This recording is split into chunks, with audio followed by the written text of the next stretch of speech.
Bonsoir, je suis Abdesalam Boujedraoui. Aujourd'hui, je vous présente la notion d'événement. Alors, cette notion découle directement de la vidéo dans laquelle je vous avais dit que le temps n'a pas d'existence. Alors, si le temps n'a pas d'existence, automatiquement la notion de passé, la notion de présent et celle du futur n'ont pas lieu d'exister. Alors, ma proposition à travers cette notion d'événement est de regrouper des actions, des événements, des circonstances, des actes en un unique événement global qui les regroupe tous et que je vais appeler un événement. L'ensemble de ces événements, il faut le comprendre, possède une cohésion, possède une solidarité, possède une unité. Mais il n'y a pas mieux que de recourir à un exemple. Et l'exemple, je vais le voir sous l'angle classique du passé, présent, futur, mais également sous l'angle de la proposition que je viens de vous faire. Alors vous décidez, donc l'exemple, vous décidez de découvrir Alexandre Dumas à travers les Trois Mousquetaires. Vous achetez le livre, ensuite vous commencez sa lecture, disons sur 10 jours, puisque le livre est épais. Lorsque vous commencez à lire, vous êtes dans le présent. Si vous prévoyez de le lire, de poursuivre votre lecture, vous projetez dans le futur, et lorsque 3 jours après vous reprenez votre lecture, vous êtes de nouveau dans le présent, et le début de votre lecture, c'est le passé. Et ainsi de suite, lorsque vous achevez la lecture, eh bien, vous êtes déjà dans un autre présent, mais ça n'a pas d'importance. Lorsque vous finissez votre livre et que vous le rangez, votre lecture est dans le passé.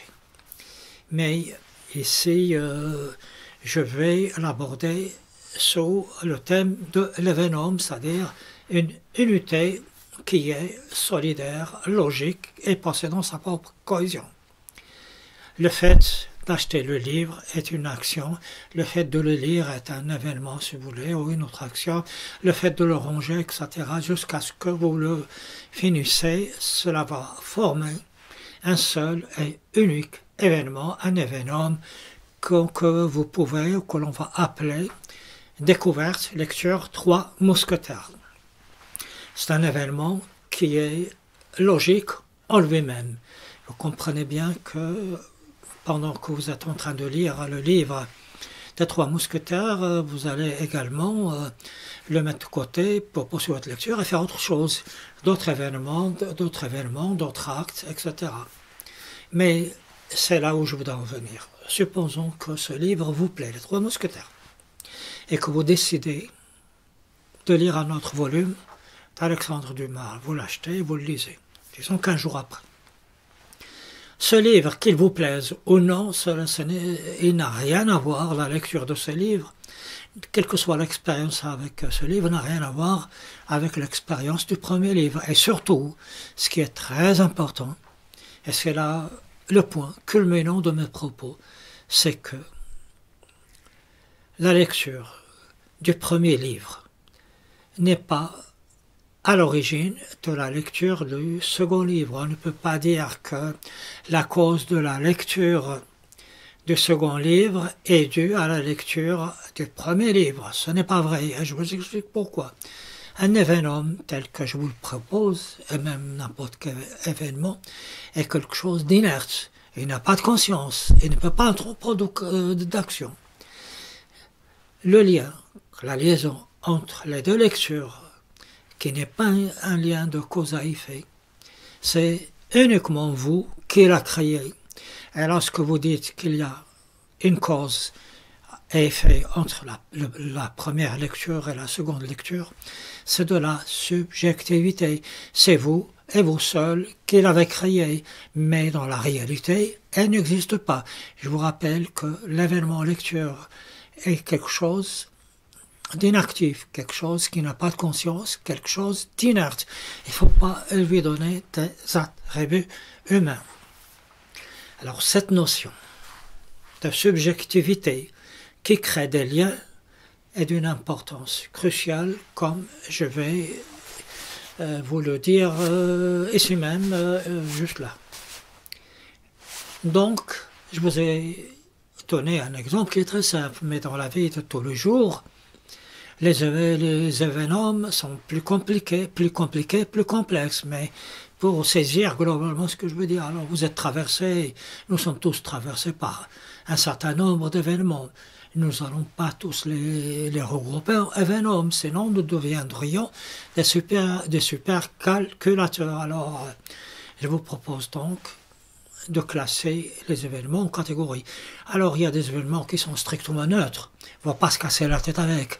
C'est le fait d'aller au travail, quelque chose qui appartiennent à notre routine. Nous le faisons sans en prendre conscience. Alors là, on laisse couler, on ne le regroupe pas, sauf particularité. Donc, ça, on laisse couler. On ne se casse pas la tête avec. Mais il y a aussi des événements qui sont un peu plus importants. Le fait, par exemple, de réussir un examen, d'aller à un entretien, etc. Ça fait partie de votre profession, etc. Ceux-là, ils sont importants puisqu'ils ont une influence sur nous, mais, ça fait partie de la vie. Là aussi, généralement, on n'a pas besoin de trop s'en préoccuper lorsqu'ils rentrent eux-mêmes dans une certaine routine. Pourquoi? Il n'y a pas lieu d'en faire des événements solidaires, ça veut dire des événements. Ça porte un nom, ça s'appelle vivre sa vie, ça s'appelle la vie, ça s'appelle l'existence. Par contre, et là, je vous invite à faire très attention. Il y a des événements qu'on nous présente comme des événements, mais ils ne sont pas ça, comme étant une influence, comme ayant une influence sur notre destinée. Destinée personnelle, mais également destinée de notre famille ou bien de la nation dans laquelle nous vivons.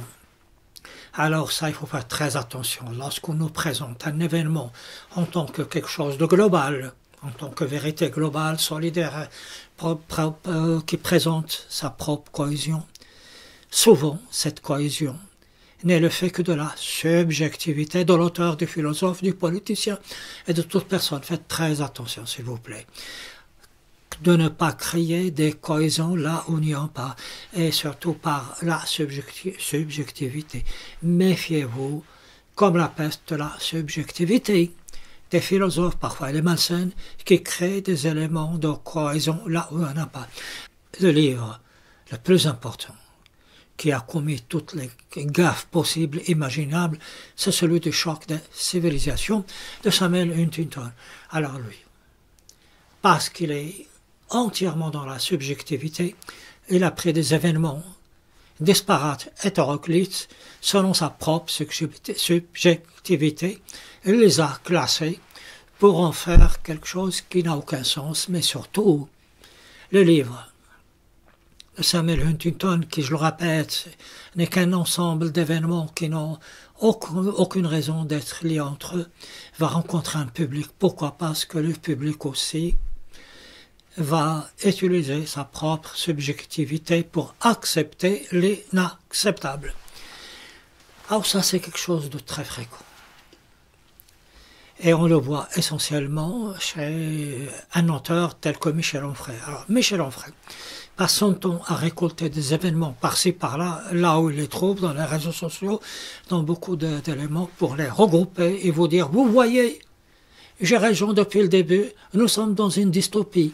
Alors que tout ce qu'il a fait, tout ce qu'il nous présente, en tant qu'événement, ce ne l'est pas. C'est quelque chose, ce sont des éléments qu'il faudrait peut-être regrouper, mais pas pour faire ce que nous propose Michel Onfray. Alors, s'il vous plaît, à chaque fois qu'il y a une théorie, il faut d'abord bien la comprendre, et à chaque fois quand l'auteur nous présente les éléments qui constituent cette théorie, vérifier que ce n'est pas sa subjectivité qui parle et que ce n'est pas quelque chose de faux, quelque chose de artificiel, quelque chose de factice que l'on vous présente. Je ne dis pas que c'est facile, c'est même très compliqué, et c'est ce qu'on appelle avoir la sagacité. Donc je crois que vous commencez à comprendre là où je voudrais en venir. Mais il y a un mais, parfois l'événement Il commence. Là, je vous parle d'événements qui sont finis. Il commence. Alors, ça rentre dans le cadre d'une manipulation pour vous faire admettre quelque chose qui n'a pas lieu d'être admise. Alors ça, par exemple, je vous donne un exemple très simple. On veut, dans une France, disons, traditionnelle, on veut une loi pour faire passer les changements de sexe ou bien le genre, c'est-à-dire des personnes qui ne sont ni mâles, ni femelles, ni masculins, ni féminins, ni des hommes, ni des femmes, mais qui sont entre les deux en fonction de leur choix. Alors on sait qu'en France, ça ne va pas passer. Alors l'événement que l'on va vous présenter, on va faire en sorte que chaque partie qui le compose, qui pense cet ensemble à venir, paraît indépendant, chaque élément, donc paraît indépendant du suivant. Alors par exemple, à titre d'exemple, on va commencer, certaines personnes vont dire, vous savez, chez nous en France, il n'y aura jamais de phénomène transgenre. Mais lorsqu'ils le disent, on prépare. Et après, on revient, on commence à discuter, mais on dit, c'est d'ailleurs rien, c'est de suite, pour préparer les esprits, pour réassembler tous ces éléments, et pour un événement que l'on va imposer artificiellement. Alors, il y a encore quelque chose que je dois vous dire lorsque je vous ai parlé de cause à effet.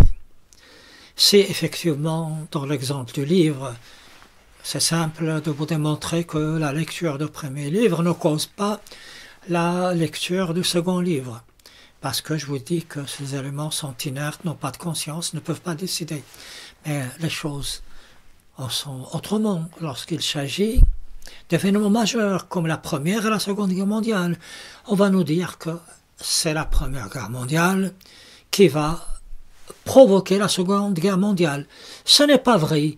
Et justement, ce sera le sujet de ma prochaine vidéo à travers la non-existence du temps et à travers ma proposition d'événement, c'est ça, pour vous dire que il n'y a aucun lien entre la Première et la Seconde Guerre mondiale.